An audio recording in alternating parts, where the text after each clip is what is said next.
Hello. Today I'm going to show you a way to disprove Einstein's special relativity. If you have access to synchrotron, you can resolve one of the main mysteries of modern science. What I claim is that photons with rest mass can be generated. Those photons will be moving slower than c.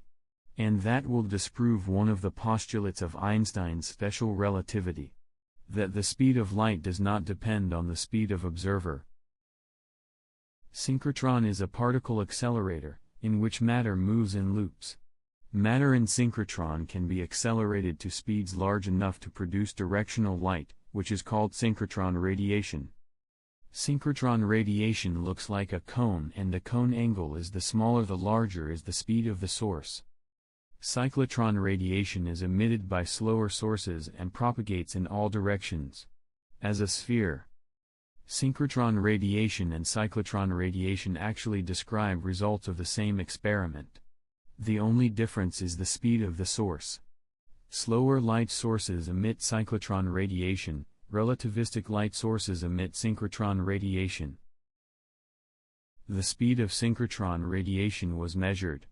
It appears to be equal to c, and that matches the postulates of Einstein's special relativity. And that is why Einstein's special relativity is true, physicists say. But what about the speed of light emitted in opposite direction? Has it ever been measured? What a nonsense, physicists would say. No light is emitted in that direction at all. But why would that ever be the case? Why would radiation in specific direction ever disappear just due to the speed of the source? How that happens physically? What if light is actually emitted, but its speed is too small to be able to ever leave the light cone? In the first video on this channel I've proposed alternative postulates for special relativity. According to those postulates, moving source emits light in all directions with the same speed relatively to the source.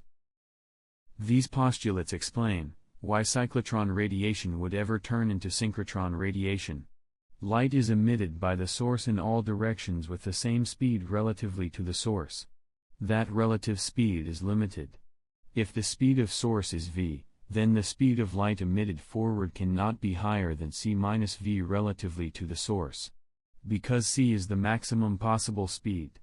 According to proposed postulates, the relative speed of light is the same in all directions.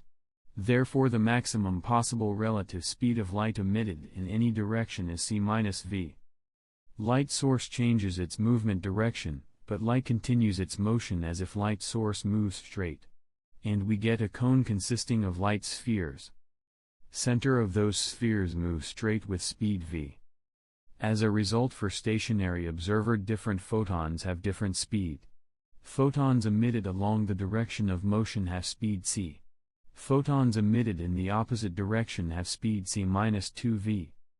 We cannot measure the speed of photons emitted in the opposite direction for synchrotron radiation, because all photons are mixed together in the light cone. But we can measure the speed of light emitted in the opposite direction for cyclotron radiation. So how does cyclotron radiation appear? As we reduce the speed of the light source, light cone angle becomes larger and larger until it turns into a sphere, which we call cyclotron radiation. The speed of photons emitted in the opposite direction can be measured and should not be faster than 2v minus c, and if it's true, Einstein's special relativity is officially disproved. That's simple.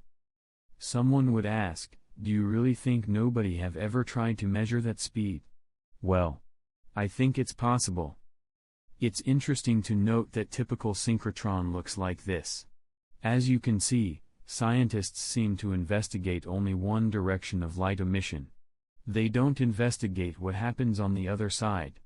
So yes, the probability that nobody have ever tried to measure the speed of light in the opposite direction is greater than 0. It's also interesting to note that synchrotron radiation has specific spectrum, which is very different from cyclotron radiation spectrum. Assuming that photons with different speeds and therefore different wavelengths are mixed together in synchrotron radiation kind of explains that. It's also interesting to note that the model of light propagation used to describe special relativity does not explain why directional light would ever exist, why synchrotron radiation spectrum would ever be different from cyclotron radiation spectrum. So what does it explain at all? If you have access to synchrotron, you can measure the speed of light in the opposite direction for cyclotron radiation. And if you find out that its speed is less than c, you will contribute to the progress of humanity. Just imagine. Special relativity, which believed to be true for over 100 years, is disproved by you. If you don't have access to synchrotron, you can share or comment these videos so more people see them.